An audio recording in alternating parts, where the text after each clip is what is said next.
இல்லை வளமையான வளவளா குளகுலா பேச்சு தான். இப்போ நாகப்பட்டினத்தில் இப்போ அவர் மக்களை சந்தித்திருக்கிறார்.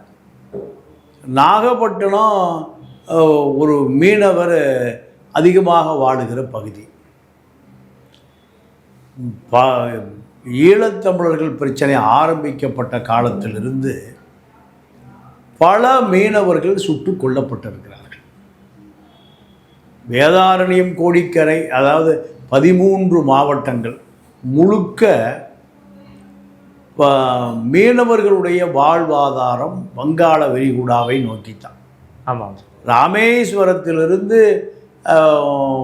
பாண்டிச்சேரி வரை இந்த கடற்கரையோர மீனவர் கிராமங்கள் இலங்கை கடற்படை பாதிக்கப்பட்டு வள்ளங்கள் உடைக்கப்பட்டு பல மீனவர்கள் சுட்டு கொல்லப்பட்டு பல நாட்கள் மீனவர் காலவரையற்ற வேலை நிறுத்தம், ஆர்ப்பாட்டம், போராட்டம், அதை பற்றி மொத்தம் அவர் பேசியதே 15 நிமிடம்.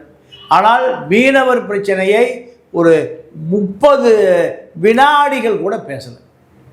பூதாகார பிரச்சனை. திமுக 40 நாடாளுமன்ற உறுப்பினர்கள் டெல்லியில் பாஜக எதிராக திமுக கூட்டணி வேட்பாளர்கள் 40 நமது பாண்டிச்சேரி உட்பட இந்த 40 நாடாளுமன்ற உறுப்பினர்கள் மீனவர் பிரச்சனைக்காக எந்த காலத்திலும் சபாநாயகரை முற்றுகையிட்டதாகவோ அல்லது பிரதமரை முற்றுகையிட்டதாகவோ எந்த வரலாறும் திமுகவிடம் இல்லை. இதை பூதாகாரமாக பேசியிருந்தால் நீங்கள் நாகப்பட்டினம் மாவட்டத்தில் இருக்கக்கூடிய வேளாங்கண்ணி, கோடியக்கரை, அதாவது அந்த பகுதி சட்டமன்ற உறுப்பினர்கள் அத்தனை பேருமே தமிழ்நாடு சட்டமன்றத்தில் மீனவர் பிரச்சனைக்காக அந்த மக்களை திரட்டி போராட்டம், ஆர்ப்பாட்டம். நீங்கள் அங்கே தமிழ்நாட்டில் 2வது மீன் ஏற்றுமதி மண்டலம் நாகப்பட்டினம்னு பேசுகிறார். இறால் பண்ணைகள் அதிகமாக அந்த மண்ணை கெடுத்து விடுகிறது பேசுகிறார்.